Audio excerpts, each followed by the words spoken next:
Salut les amis, on se retrouve pour une nouvelle vidéo, fiche d'élevage, crématogaster, scutellaris, générique.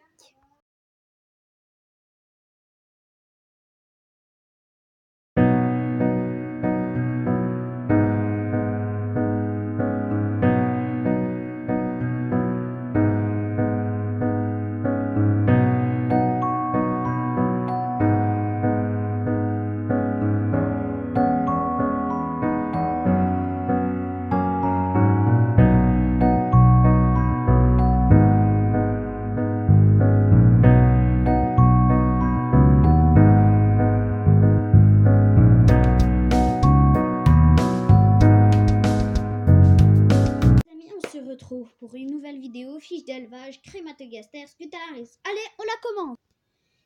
Crématogaster est dite monogyne, ça veut dire une seule reine par colonie, mais il peut y avoir plusieurs reines par colonie, mais les reines vont se détester entre elles. Cette espèce est très facile pour les débutants. Je vous la conseille fortement. Pourquoi? Parce que déjà à l'indre le sec, vous n'allez pas vous fatiguer à humidifier le nid tous les jours. Et le seul truc qu'il faudra remplir, c'est l'abreuvoir. L'abreuvoir, mieux vaut faire un gros abreuvoir qui tiendra longtemps, comme ça vous n'allez pas vous fatiguer. Moi, j'en possède 2 de gynes en ce moment de cette espèce et j'espère qu'elles réussiront à fonder.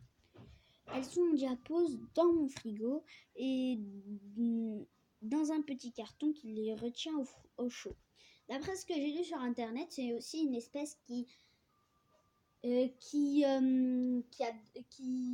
diapose n'est pas obligatoire chez cette espèce, sauf si la reine arrête de pondre et que le couvain arrête de se développer.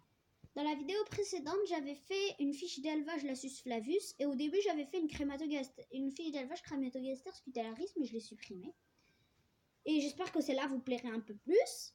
À chaque début de vidéo, je mettrai déjà, il y a le générique. Hein, vous connaissez ce générique, je l'ai fait. Je viens de le faire à la vidéo d'avant. Et à chaque fois, s'il y a une fiche d'élevage que je fais, au début, il va y avoir, dans la miniature, vous allez voir la fiche écrit fiche d'élevage cette espèce, et aussi vous pouvez observer l'espèce déjà avant de cliquer sur la vidéo. Alors déjà, c'est parce que j'ai téléchargé des images de Google et ces images, je les mets au début des vidéos pour faire un peu une miniature. Comme je trouve pas de logiciel de miniature ni d'application de miniature, alors je fais comme ça. Je fais d'abord l'espèce, comment elle est, l'espèce dont on va parler, et ensuite je fais le générique. Non, pour cette vidéo-là, vous avez au début, on était dehors, j'ai dit générique et ça. Puis après, je mets le générique. Puis après, la fiche d'élevage, crématogaster, scutellaris. Il n'y a pas trop de choses à faire, mais vous êtes... voilà. Cette espèce est une espèce très élevée. Elle n'est pas européenne, elle est africaine. Elle adore la chaleur, vous pouvez la chauffer jusqu'à 35 degrés, elle s'en fout. C'est une espèce qui niche au sommet, qui préfère nicher au sommet des arbres et qui niche au sommet des arbres. Et pourquoi elle le fait ça? Parce qu'elle est proche du soleil et elle adore la chaleur. Vous pouvez la chauffer jusqu'à 35 degrés, 32. Certaines personnes la chauffent même à 40 degrés, mais moi, je vais pas faire comme ça, je vais pas chauffer à 40 degrés.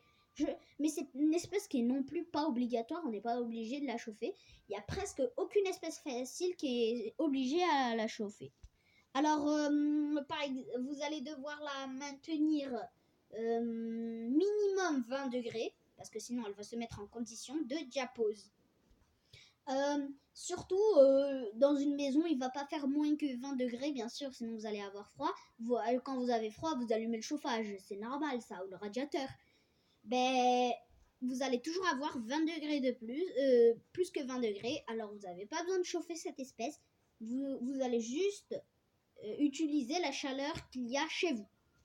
Alors si vous voulez savoir avec quoi je fais mes montages, c'est juste en bas, juste à côté, je vais faire vers là en bas.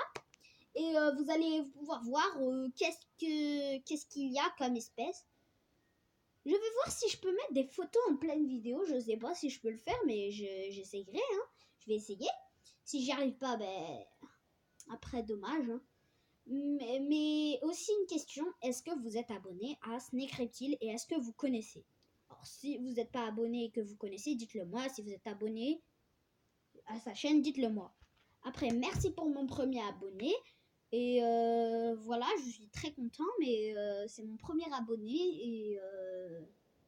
Et ben voilà, et d'autres, vous pouvez faire le même geste, vous abonner, appuyer sur s'abonner et activer la cloche de notification. J'ai découvert une nouvelle espèce qui vient de Corse, qui vit ici en Corse, parce que j'habite en Corse. C'est la Messor minor qui habite non plus, elle n'habite pas en France. Pour l'instant, c'est la seule espèce facile que je connais qui habite que en Corse et qui n'habite pas en France. Bien sûr, elle n'est pas comment dire, elle n'est pas endémique. Elle n'est pas endémique de là. C'est pas, quand je dis endémique, ça veut pas dire qu'elle vient de là, mais je veux dire bien sûr qu'elle vient pas d'ici, de Corse. Mais elle est endémique. Elle n'est pas endémique. Ça veut dire que comme les autres animaux, elle ne vit pas exclusivement ici. Après, on continue la Crématogaster scutaris. Les essaimages se font d'octobre, je pense. Ah non, de septembre à novembre. Et comme c'est des essaimages juste avant l'hiver, vous allez devoir les mettre la gine en diapose. Mais certains ne pratiquent pas ça et ils mettent la gine en chaleur et ils la mettent à une forte chaleur. Et après, la gine ne se met pas en diapose, elle se met à pondre. J'ai déjà essayé, ça ne marche pas avec moi, je sais pas pourquoi. Mais je vais attendre après la diapose.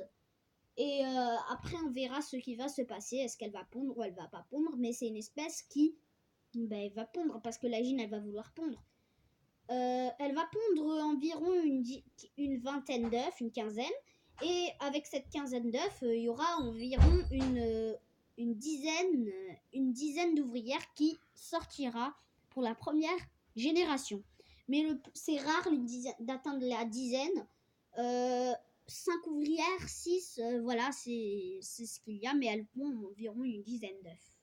Et oui, les œufs, ils atteignent pas tous l'ouvrière.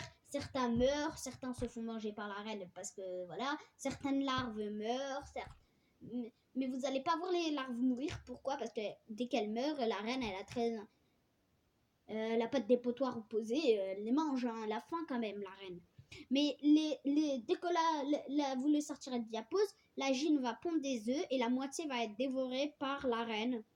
Déjà parce que c'est une source de liquide sucré, il y a des liquides sucrés, c'est comme du jaune d'œuf, et il y a des protéines dedans. Alors, mais avec ça, elle va pas les manger que pour elle, elle va aussi en garder pour remplir elle va remplir avec son jabot social pour pouvoir après nourrir les larves.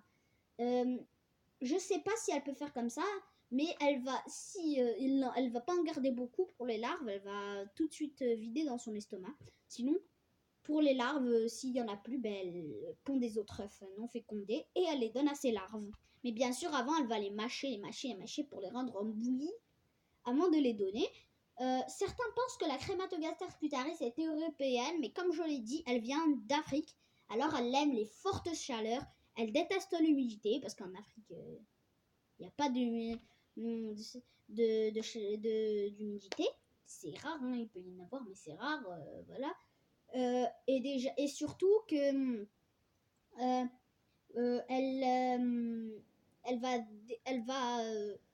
pourquoi elle aime les fortes chaleurs? Parce qu'elle vient d'Afrique.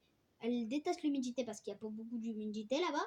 Et surtout, voilà, vous pouvez la maintenir, elle est simple à élever. Elle s'est adaptée en France, même si ici il y a beaucoup d'humidité, elle s'est quand même adaptée. Si elle vit dans le bois vivant, elle est quand même obligée de supporter une légère humidité. Mais voilà les amis, la vidéo est finie. Allez, on se retrouve une autre fois. Au revoir.